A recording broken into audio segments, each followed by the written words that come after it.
那天你在網上刷到了別人的神仙愛情，你特別羨慕。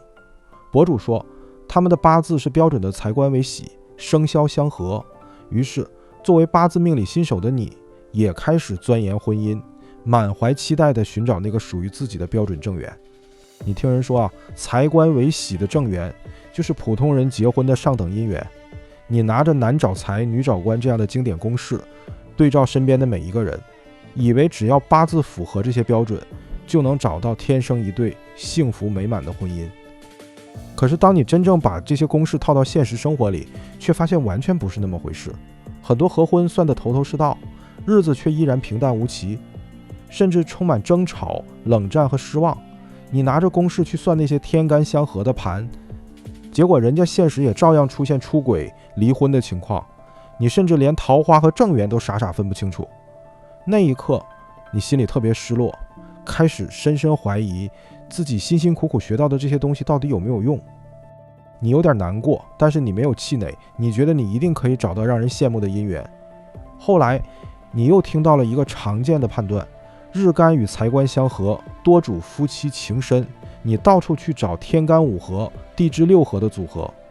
看見這樣的八字就覺得靠譜，開始沾沾自喜，以為終於抓住了簡單安穩的辦法。可是當你繼續用這些合去驗證婚姻時，卻發現新的問題。你發現看多了所謂的天合地合，婚姻的應期你卻還是看不準。更糟糕的是，很多人的八字裡根本連一個合局都沒有。你開始意識到，平淡的正緣八字光靠干支表面上合的關係，那是遠遠不夠的。你不再滿足於表面的公式，你開始深入研究地支藏干的底層互動，去尋找夫妻星的真正定位。你重新整理了大量真實案例，一次次對照相識、結婚、矛盾和分離發生的年份，才逐漸發現，婚姻的結合本質上離不開陰陽之間的吸引，陽要找陰，陰要找陽，這是人與人建立親密關係的本能。你不再被男找財女找官的膚淺公式給局限住，你逐漸意識到，判斷夫妻星一定要看地支之間的關係，因為地支所承載的不只是抽象的關係符號，也包括兩個人落實到身體、家庭與日常生活中的真實互动。你用實踐反復驗證了自己的想法，比起停留在表面的食神標籤，地支所承載的互動與溫度更能呈現一段關係的真實狀態。從這時起，你開始能夠更清楚地辨別正緣與桃花，也能更準確地推斷婚姻和感情的應期。你終於意識到，好的婚姻不能只靠八字表面的合沖來判斷，地支之間那些隱而不顯的互動，才更能照見兩個人是否真正理解、接納並滋養彼此。後來你把這些命理上的新發現分享給身邊的朋友，也得到了不少認可。但是呢，還是有人會問，我的婚姻遭遇到了外部的干擾，你能幫我看看什麼時候能過去嗎？你感受到了朋友內心的不安，也意識到只會判斷何時戀愛、何時結婚，還不足以回答婚姻中的現實難題。你開始尋找藏在八字裡影響一段婚姻能否長久的線索。雖然你已經能夠推斷戀愛和結婚的時間，但遇到複雜的家庭矛盾以及外部干擾甚至婚外情的風險時，你開始進一步研究夫妻星的具體位置。你發現夫妻星落在家裡，尤其位於日支或時柱，往往意味着這段緣分更容易保持穩定。如果夫妻星落在家外，這段感情就非常不穩定。於是你開始幫助朋友在複雜的家庭矛盾中正確地面對自己的感情，是繼續守候還是停止內耗，早做打算。你希望幫助他們走出迷茫，看清這段關係的邊界。還有一些單身多年的朋友遲遲找不到自己的歸宿，也來問你什麼時候才會遇到自己的正緣。你開始審視夫妻星能否立得住。你意識到，在命局裡，如果夫妻星始終立不住，或被化盡、被刑冲迫害，命主往往容易晚婚、無婚，或在婚後經歷配偶早亡。如果夫妻星有根但很弱，往往要等到大運幫扶時才有結婚的機会。而當幫扶之運過去，婚姻也容易再次出現變動，甚至走向離異或配偶離去。當你把這些看姻緣的經驗分享出來後，很多人好奇地問你，究竟該怎樣從八字中判斷自己和另一半在一起後會不會幸福？於是你把自己總結出來的方法分享給了他們。一要看夫妻星是否立得住，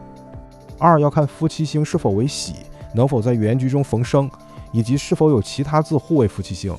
三要看夫妻宮是不是立得住，四要看夫妻星是否在家裡，五要看日主與夫妻星是否同宮，六要看家外是否有與夫妻星同五行的字形成干擾，七要看双方的陰陽是否平衡，八要看家裡與家外的陰陽寒暖是否匹配。你告訴他們，大道至简，姻缘的判断方法就藏在这些基礎的义理之中。這時你終於意識到，盲派八字的簡明恰恰是它最大的優勢。它不拘泥於表面的格局與固定口訣，而是從食神、宮位、干支作用以及家裡家外的關係入手，直接觀察一個人的婚姻狀態。它不追求那些看似華麗的命理標籤，而是把判斷重新落到兩個人真實的相處之中，讓你看見彼此當下的狀態、情感以及生命最真實的色彩。它弱化了命理技術本身的存在感，讓人把目光從八字的標籤與公式中移開，重新回到生活本身。那最高級的命理智慧，就是讓別人看不到命理技術的存在，只欣賞生活本身。這時的你不再糾結婚姻究竟應該追求兩情相悅，還是講究門當戶對，也不再輕易被別人的評判左右。當別人問起什麼是上等婚呢，你會告訴他，真正好的婚姻不只依賴物質條件，更需要精神上的契合，以及共同面對現實的能力。两個人三觀一致，彼此理解，彼此欣賞，不僅是生活中的伴侶，更是精神上的知己，靈魂上的共鳴。在一起時，總有說不完的話，從清晨聊到深夜，也不會覺得厭倦。即使過着粗茶淡飯的生活，也依然覺得幸福。因為真正維繫婚姻的不是財富，而是共同的價值觀、共同的精神信仰，以及對人生一致的追求。於是你也慢慢總結出什麼樣的八字配置更容易對應一段好的姻緣，配偶星所需要的五行配置家裡都有，另一半在這段關係裡待得舒服，被滋養，自然就更容易安定下來。這就叫忠誠，雙方都能站在自己的位置上，給到對方真正需要的東西，彼此托舉，相互成就，這就是互補。於是你找到了八字合婚裡判斷婚姻質量的幾個規律。如果你命裡喜歡的字和對方命裡喜歡的字有2個能完全對上，這就叫神仙伴侶。如果夫妻雙方所喜的五行方向一致，而且在真假、陰陽這些細節上